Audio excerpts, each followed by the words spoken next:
disebutkan oleh yaitu Ar-Razi ya, dalam kitabnya ini Al-Mansuri fit Tibb ya, beliau katakan bahwasanya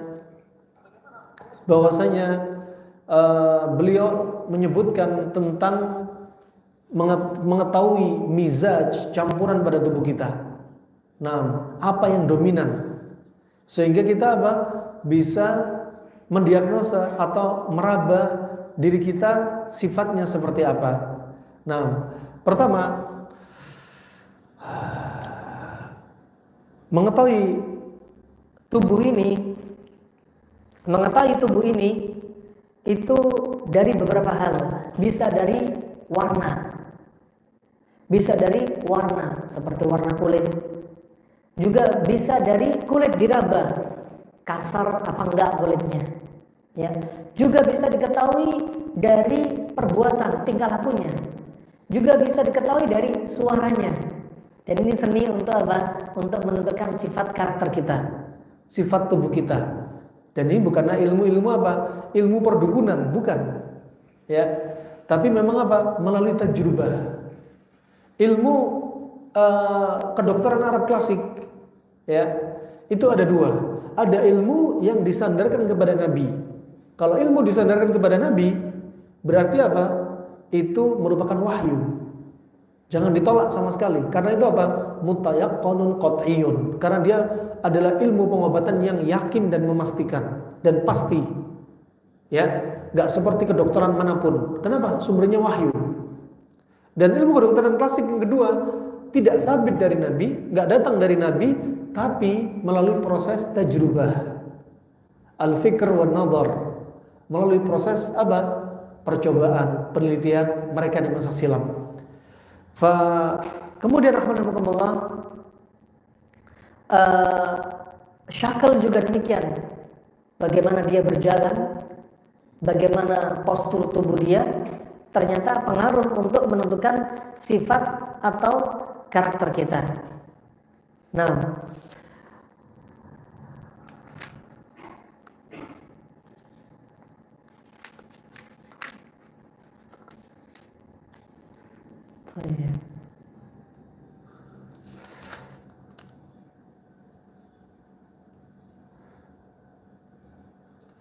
pertama, dari sisi sentuhan. Tubuh yang panas biasanya ya senantiasa tubuh dia dalam keadaan hangat. Kalau tubuh panas disentuh seringnya hangat. Nah, seringnya hangat. Dan sebaliknya tubuh yang dingin kalau disentuh ya dingin.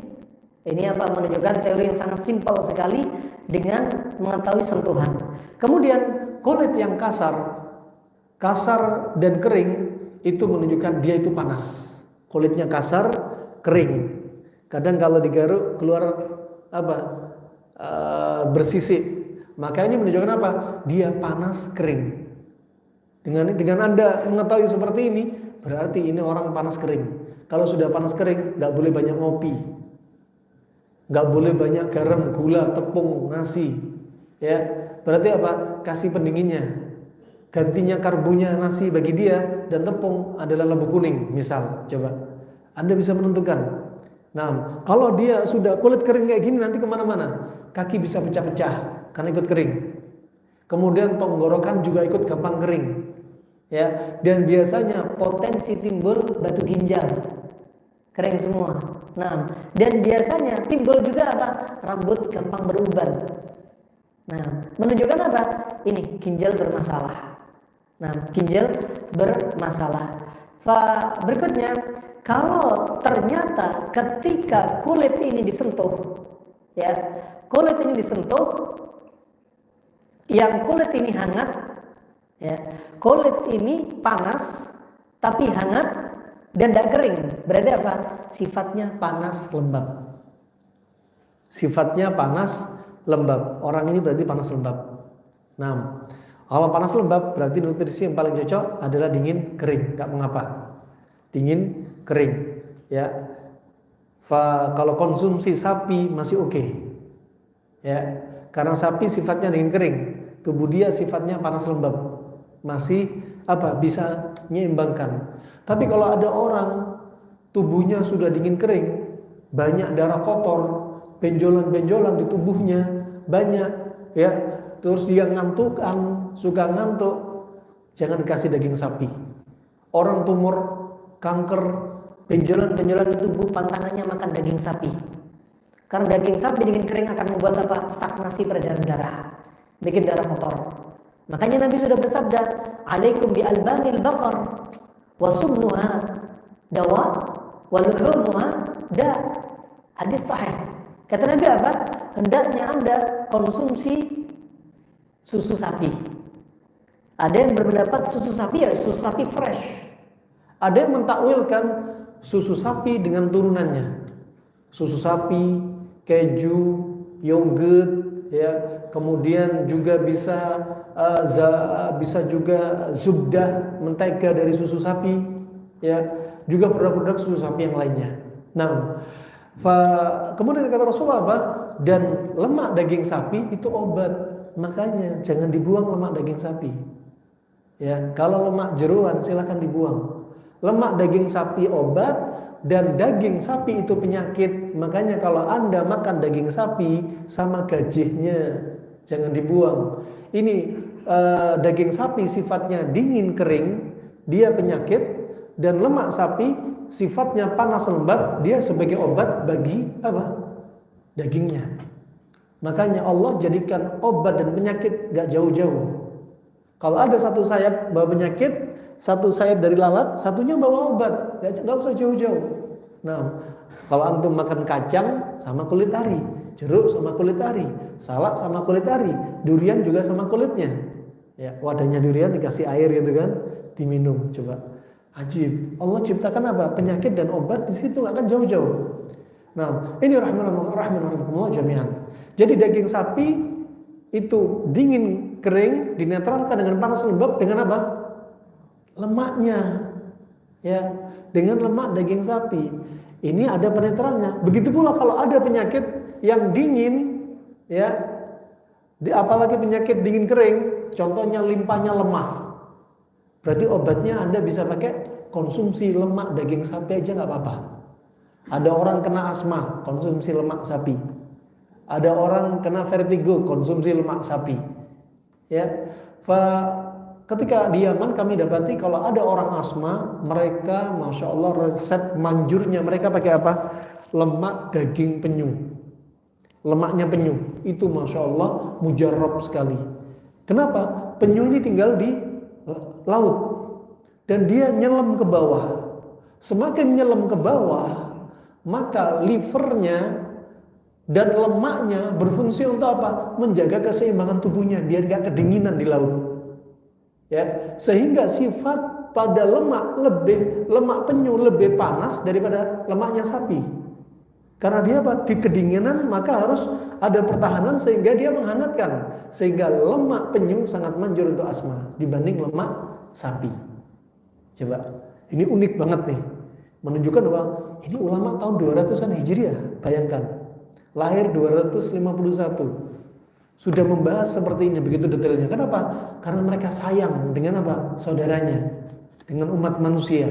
Biar nggak celaka. Nih, ada cara mudah. Nah, untuk Anda menjadi tabib di rumah Anda, di sekitar orang Anda, nah, komunitas Anda, masyarakat Anda. Nah, kemudian yang berikutnya, kalau dia itu dingin tapi kasar, kulitnya dingin tapi kasar, berarti sifatnya lawan dari sebelumnya apa? Berarti dia dingin kering. Dingin kering. Kalau sudah model kayak gini dingin kering, nggak boleh lagi daging sapi tadi. Yang dianjurin panas lembab. Panas lembab apa? Daging kambing. Kambingnya bukan kambing Jawa, tapi kambing domba. Ya, bukan kambing kacang, tapi kambing domba. Nah, wah ini contohnya ya. Kemudian rahimakumullah, adapun dari sisi gerakan-gerakan tabiatnya seperti orang yang syahwatnya tinggi. Orang yang syahwatnya tinggi, kemudian pencernaannya juga cepat, makannya banyak, denyut jantungnya cepat. Ya, denyut jantungnya juga cepat. Ketahuilah ini kira-kira sifatnya apa? Panas. Simpel. Syahwatnya tinggi. Kemudian makan itu banyak cepat dan makannya cepat. Kemudian apa? Nabet denyut jantungnya itu juga cepat. Ya, ini tipe-tipe orang yang panas. Ya, kamu sebaliknya kalau ada orang yang dingin, apa? Mau jalan lesu, mager, jalan lambat, lenggang kangkung. Disuruh ini lambat, ini lambat. Ini adalah ciri-ciri apa? Yang hamilah seperti ini, lambat, lesu, kayak gak punya semangat. Ini ciri-ciri orang yang dingin. Kalau orang panas, jalan tegak, ngelihat ke depan. Ya, jalannya juga pede. Kalau diajak ngomong, suaranya keluar dan lantang. Ya, nggak canggung. Kalau ada orang jalan, seringnya ngelihat ke bawah. Kemudian kalau ngomong, suaranya nggak diangkat, susah keluar. Ini berarti apa? Dingin. Kalau orang modelnya kayak gini, berarti jangan banyak konsumsi dingin-dingin. Ya, jangan kebanyakan air, tambah dingin. Ditambahi es, tambah dingin. Banyak timun, semangka, labu kuning, tambah dingin, akhirnya tambah apa? Tambah down. Harus ada penyeimbangnya. Nah, wa amal af'al an-nafsiyah. Adapun terkait dengan tadi apa? Af'al al-jawarih. Jadi tingkah laku dari anggota badan. Adapun tingkah laku dari sisi apa? Seperti dari sisi nafsiyah, jiwa. Seperti apa? Di antaranya dzaka wa sur'atul kalam. Dia ini cerdas, otaknya encer, kalau ngomong cepet, gerakannya cepet, pemberani, selalu di garda terdepan. Ketahuilah, ini orang panas. Otaknya encer. Kalau otak encer gini, diajak ngobrol, suka apa? Ide-idenya Masya Allah cepet. Ya, ide-idenya cepet, kemudian apa? Hafalan kuat, gak gampang lupa. Ya, gak ngantukan. Ya, tapi kalau sebaliknya, ya lawan dari yang kita sebutkan barusan, dingin apa? Diajak ngobrol nggak punya ide. Dia baru bergerak kalau dibisikin sama temennya. Ya, dia baru semangat kalau ada temennya yang mendorong. Kemudian dan dia ini apa? Hafalannya lemah, males, ya, mager. Nah, ini contoh dingin dan biasanya suka baperan. Dan ajib pada anak kecil yang sampai apa? Seperti kasus speech delay. Speech delay kebanyakannya diantaranya apa? Otaknya kedinginan. Ya, pernah kami coba ada anak-anak speech delay usia 4 tahun. Bapaknya tanya, gimana? Speech delay apa nih solusi bagi kita? Anak kita diapain? Kasih aja menu makanan yang panas-panas. Ya, kalau dari buah-buahan kita kasih pilihan, akhirnya yang cocok apa? Kismis. 2 pekan konsumsi kismis. Dan bapak ibunya juga rajin meruqyah. Setelah 2 pekan tiba-tiba ibunya heran. Kok anak ini keluarnya kata-katanya banyak sekarang. Kata-kata yang gak pernah keluar sekarang keluar. Coba ajib. Juga demikian disebutkan Imam Zurnuji dalam kitab Ta'lim Muta'allim ulama tahun 600 Hijriah. Kata beliau, Anda jangan terlalu banyak minum air. Kalau Anda kebanyakan minum air, tubuh Anda kayak air. Anda akan jadi pemalas. Karena sudah kedinginan kayak air, ya. Wah, belum lagi nanti diantaranya apa? Diantaranya otaknya ikut dingin, hafalan lemah. Diajak ngobrol suka ngelek, diajak rapat ngantuk, nggak nyambung. Materi disampaikan apa? Ternyata apa? Efek dari otak terlalu dingin. Belum lagi disebutkan ulama yang lainnya, Abu Husain al-Baghdadi juga di antara kebanyakan dingin apa? Akan menjadi orang yang frigid, nggak punya syahwat, syabak, nggak ada syabak, syahwat nggak ada, ya. Sehingga apa? Sebulan sekali aja belum tentu hubungan intim. Nah, setahun bisa dihitung berapa kali hubungan intim. Kenapa? Terlalu dingin. Makanya kalau ada yang bilang, ya kalau makan jangan banyak-banyak, minum kalau banyak-banyak nggak apa-apa. Ini salah. Ya, Al-Quran nggak demikian mengajarkan. Al-Quran dalam surat Al-A'raf banyak bicara tentang urusan makanan.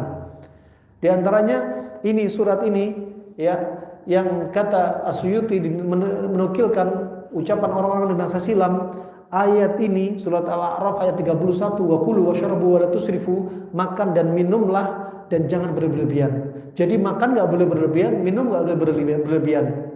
Ini katanya ada padanya setengah kaidah ilmu kedokteran pada ayat ini. Coba. Nah, kalau kebanyakan air jadinya ikut dingin. Nah, kemudian rahimahumullah, yang berikutnya wa ammal fudul, ada terkait fudul yaitu apa? Ekskresi dari tubuh kita seperti allati tabruzu anil badan, yang keluar dari tubuh. Seperti apa? Kan nahwi al-baul wal 'irq ya. Wal 'arq wa asy'ar. Seperti yang keluar dari tubuh seperti apa? Air kemih. Kalau air kemih warnanya kuning pekat, berarti sudah kepanasan, kurang pendingin. Hati-hati. Ini kepanasan bisa jadi dari dua sisi. Kepanasan dari sisi kebanyakan makanan panas, kepanasan dari sisi apa? Stres, depresi, sedih, dendam, panik, takut, bikin kepanasan. Sehingga air kemihnya jadi terlalu kuning. Ya, sebaliknya kalau air kemihnya putih terus, ya, kalau air kemihnya putih terus berarti apa? Kebanyakan dingin. Hati-hati. Paling bagus antara putih dan kuning. Ya, kalau udah kepanasan sekali, warnanya apa? Bukan hanya kuning, merah seperti teh. Ya, kalau diagnosa dokter zaman sekarang apa bilangnya? Hepatomegali, livernya sudah bengkak. Ya, kenapa? Karena kepanasan udah tidak kuat, capek dia. Ima kepanasan karena aktivitas terlalu banyak, nutrisi kurang, atau kepanasan karena kebanyakan nutrisi dia capek. Ya. Nah, ini perlu diperhatikan rahimahumullah jami'an. Juga keringat. Orang yang keringatnya sangat bau, ini ciri-ciri apa kira-kira? Panas berlebihan. Ya. Juga asy'ar, rambutnya lebat, di dadanya banyak rambut, alisnya nyambung jadi satu. Ini tipe-tipe orang panas banget. Nah, kemudian wa kathratu sya'r wa sur'atun nabatihi wa takathufihi wa sawadihi wa ju'udatihi wa ghildihi wa khushunatihi tadullu ala mizajin har. Ya. Kalau apa? Ini rambutnya banyak, cepat tumbuh, habis dipotong langsung panjang. Ya, cepat tumbuh dan tebal, hitam, keriting. Keriting kenapa? Karena saking panasnya. Nah, kemudian apa? Dan tebal kemudian kasar. Ini sifatnya panas. Rambutnya tebal, keriting, ya. Nah, kemudian hitam, ya, menunjukkan apa? Panas. Dan sebaliknya menunjukkan dingin. Rambutnya lurus, terjuntai, tipis-tipis. Rambutnya jarang, warnanya agak kecoklatan, ya, kemudian gampang rontok. Nah, ini ciri-ciri apa? Dingin. Coba. Sangat ilmiah banget dan masuk akal, ya, sangat masuk akal. Kemudian berikutnya wa natul araq, dan keringat yang bau pada badan itu menunjukkan dia panas. Keringatnya bau menunjukkan panas dan termasuk ciri-ciri tubuh yang perlu didetoks, ya. Wa kathratu dzalika yadullu ala mizajin radbin.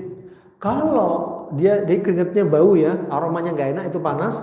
Kemudian kalau dia ini keringatnya bau tapi berlebihan. Bau ditambahi apa? Keringatnya banyak banget. Maka apa? Panas lembab.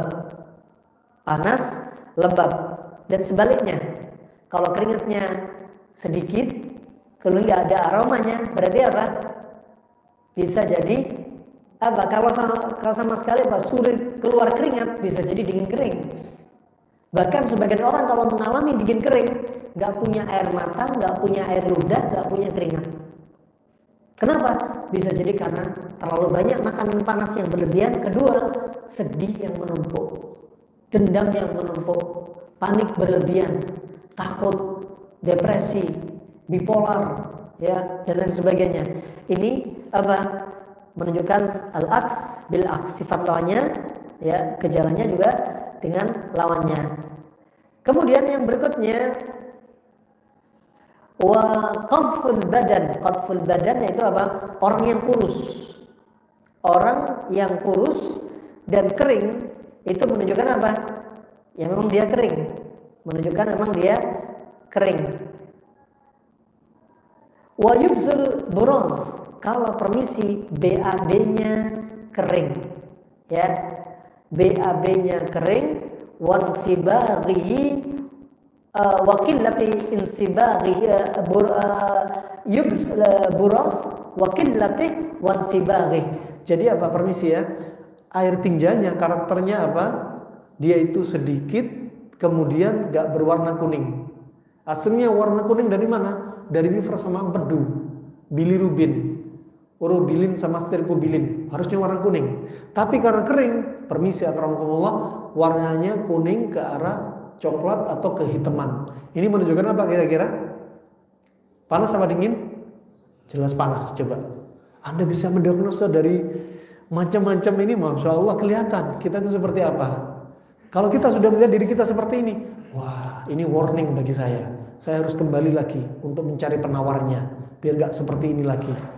Nah, itu rahmanakumullah jami'an. Wansibagu al-bauli wa natni yadullu ala mizajin har. Dan kalau warna itu semakin gelap dominan dan aromanya semakin bau, itu menunjukkan panas. Demikian al-aks bil aks. Jika sebaliknya berarti sifatnya sebaliknya. Ya, kalau orang diare, ya, kemudian warna BAB-nya betul-betul kuning. Nah, wah ini betul-betul apa? Bisa jadi dingin. Kadang ada seperti apa? Kolera ya. BAB-nya sampai putih. Kuning ke arah putih. Kenapa? Saking dinginnya lembab. Kenapa orang diare seperti ini? Karena dia kebanyakan dingin. Ya, kebanyakan dingin. Nah, kalau kebanyakan dingin berarti obatnya apa? Seperti dohir yang pada riwayat Imam Muslim ketika Nabi SAW didatangi sahabat. Ya Rasulullah, si fulan ishal. Ya, si fulan itu diare. Iski asalan, kasih dia madu. Balik lagi ya Rasulullah, masih diare. Iski asalan, kasih dia madu lagi. Balik lagi ketiga kali, ya Rasulullah masih diare. Iski asalan, menunjukkan apa? Bahwasanya pertama ada dosis. Cari dosis yang paling pas. Kedua, menunjukkan kalau Rasulullah ngasih madu, anjuran madu, dan madu ini netral ke arah panas atau hangat. Berarti diare sifatnya tadi apa? Dingin. Karena ada diare panas. Diare panas apa? Seperti kebanyakan kolesterol. Sehingga kalau makan lemak dikit langsung apa? Intoleransi lemak. Minum susu diare. Makan daging diare. Kenapa? Karena sudah panas. Kalau obat yang panas gini, diare yang seperti pakai dingin-dingin. Seperti apa? Daun jambu, juafa, cocok. Karena dia dingin, cocok yang panas. Simpel banget, kita lanjutkan setelah adzan insyaallah. Barakallahu fikum.